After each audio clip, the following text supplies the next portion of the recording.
Good evening again from Yummy BTV. Sorry I had to just delete that video of Mason Greenwood. I didn't have all my facts.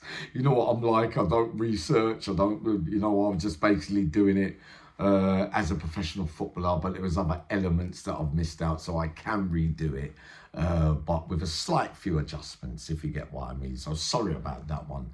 But, sometimes it's good to have all the clarity of all the facts as well before I upload, whether there's been a couple of hundred views or not. Basically, Uncle Yummy deletes that until later on, if you get what I mean. So the person we're going to talk about today, you've been asking me for so long, is the great Micky McAvoy. Now, the first time I ever set eyes on Micky was on the Isle of Wight. So this would have been like a few years into that long stretch, excuse me, when he got it, so the island was probably one of his starting points. And having known or heard so much about and met most of them that were involved or allegedly involved in the brinks robbery, which was the biggest robbery at such a time, if you get what I mean. On seeing Micky for the first time, he looked a bit, he acted a bit, and he was the bit, if you get what I mean, in that life. Like, if you ever heard about somebody beforehand and you wanted to have a rough idea, like it's like when I first met Eltel as well, and Kenny, funny enough, as well. Now, as we know, some people are taken to by prisoners, like they like you straight away or like the way you conduct yourself. Now, it's fair to say, without being rude, that not a lot of people took to Kenny Noy, for whatever reasons. I never minded him, but he wasn't everybody's favourite cup of tea. Another one that we've talked about, Goldfinger Palmer, wasn't liked by many people, if you get what I mean. Like certain men you take to straight away and certain that you don't. With me, it's fair to say sometimes that I sat on the fence a few times. But with Micky McAvoy, and I haven't met him that much in life, right? He fit the billing 100%. Now, it's fair to say that the brinks at that time was the biggest crime in the UK of its kind, right? But we also know that it brought about a lot of problems because, on various occasions, having done time with some of these guys, a lot of the time I used to hear like little whispers and hearings and, grown men getting upset about when you're away, people can take the effing piss out of you. It's like with Colin Gunn, like the other day I was talking about him and some men he was really close to on the phone, and they phoned him and they're questioning him about certain behaviours and things like that, and he swears and he says, "Oh, you F off, you lot, don't try and you know what I mean? You wouldn't say that if I was in front of you, hang up the phone." See, we know that, in prison, you're at your most vulnerable and weakest. But with Micky McAvoy, right, it's fair to say that there's not a lot of many people left around at that job. I know it was a long time ago. I mean, if we're really speaking properly, there's only a couple left, if you get what I mean. And I mean, there's so much said about, that job in particular, and this one's being got rid of, and that one's being got rid of, and this one, last man standing, and that this one goes down. They blame Kenny for certain things, they blame this one for certain things, they blame everyone that had any involvement in that thing, with from murder to anything, if you get what I mean. But with my knowledge and experience, I do see things a bit more different. Like for me, I will put Micky McAvoy up there more than Kenny Noy in that life, right? Because we know that he was well liked. We knew that Micky McAvoy, if you don't know him, he's very charismatic. He is funny as well. Like he's a bit like me in a way. A lot of our age group, he's slightly older than me.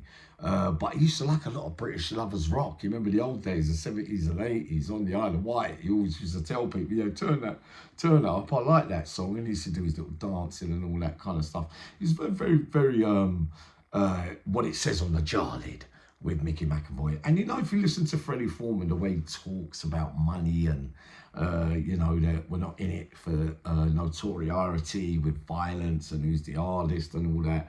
Micky McAvoy is very much the same. I wouldn't say, their characters are exactly similar, But Mickey's one was always, you know, like, if you're in it for a few quid, leave all the nonsense behind. We don't want no heat around the place. And this sums him up in a little bit of a way as well, which, again, Mickey's not racialist. So like, he'd be an old school gangster, but with new gangster ways, if you get what I mean. Because a lot of old lot, not saying they were racialist or whatever, but in the jungle, which is prison, they soon chop and change to how they are outside around certain colours and cultures and things like that. But with Micky McAvoy, always the same.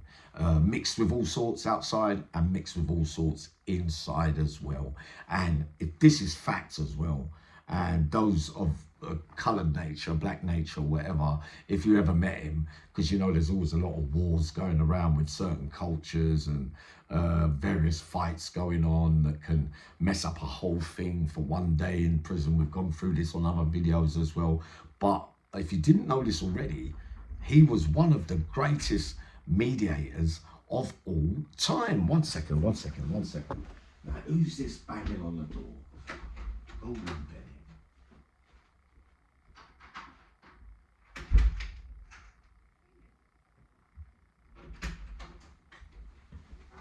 Now, yeah.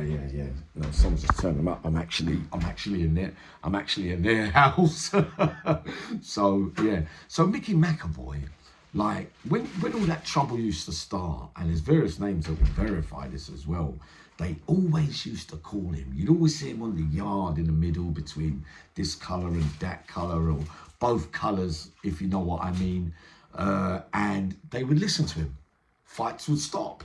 He had that kind of power, and he had that kind of pull, if you get what I mean. Not many could say that. I mean, with people like Kenny, he wouldn't want to play no part in nothing. He's not the kind of man that, Kenny's not a man who say, where there's trouble, like he'll get involved. Not saying that you should get involved, but in other words, he couldn't give two hoots what happens around him. But Mickey's favourite one was, listen, mate, you know, don't have it out over that. Don't do it over that. We've got a lot of things going on tonight, because you know that he had access to certain things, Micky McAvoy. It's not no open secret, you know, close secret, if you get what I mean. He liked to drink as well, Mickey, and used to have a laugh on it as well. I remember little bits and bobs, but I didn't spend that much time with him. But I'll tell you one thing, they would all listen to him. The amount of fights that I know that he stopped for whatever reasons, because he preferred the peacefulness of everything running smoothly on the wing. You see what I mean? So, you know, for whatever reasons, because he knows that certain bits of heat, like Freddie Foreman said about the craze and whatnot, loose cannons, loose ships, people doing unnecessary things can upset the smooth running of the wing. Now, in later life, I met him again in the categories, probably just before the sentence was coming to an end, kind of thing. So those were the only two times that I'd spent time with him. And obviously, all my lot and everybody connected with him, they rated him very, very highly. He never talked out of turn. He doesn't speak for the sake of speaking, but he could have a laugh. You knew where he stood with him. But, you know, I could see with my own eyes, without saying too much, if you get what I mean, that a lot of things pissed him off over that job. And pissed off a lot of people, it's fair to say. You know, whether it was the share of the money, whether it was, you know, this one promised this or promised that. Some fight, like, you're going to find out one day, hopefully, that you lot don't go to jail to find out. But you soon find out that when you get there, people will take liberties, no matter what your status for.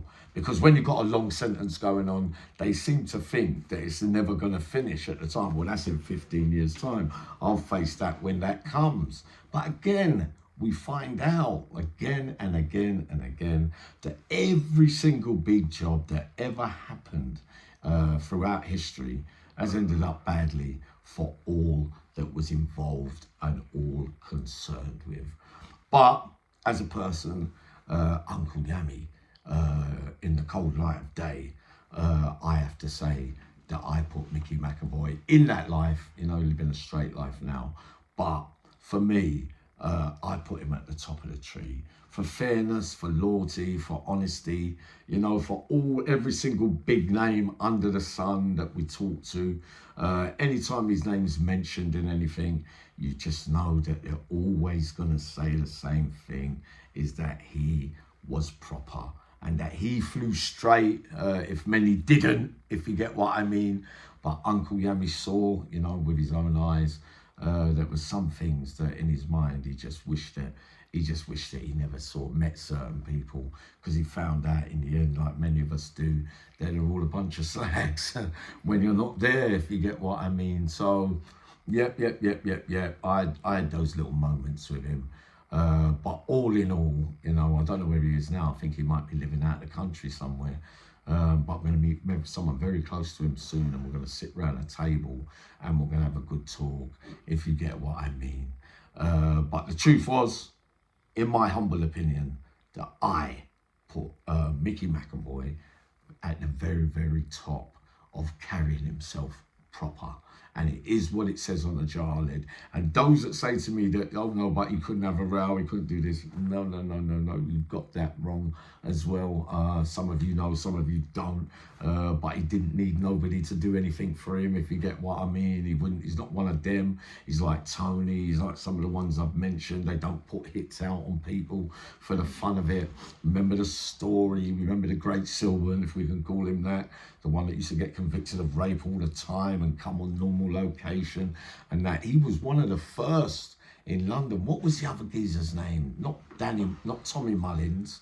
I think he got shot by the poolside. Not Charlie Wilson. There was someone else anyway. That they walked up to him and they said to him, Silver, and they said, listen, mate, watch yourself. Because, you know, he was a big lump. And at that time, this was a time before he used to go everywhere and get rushed everywhere. So at the beginning of time, Micky McAvoy was one of the first to stick it on him and say, listen, mate, you're a rapist. You shouldn't be on the wing. Blah, blah, blah. You just mind how you step with me. Blah, blah, blah. You didn't have nothing to say to him.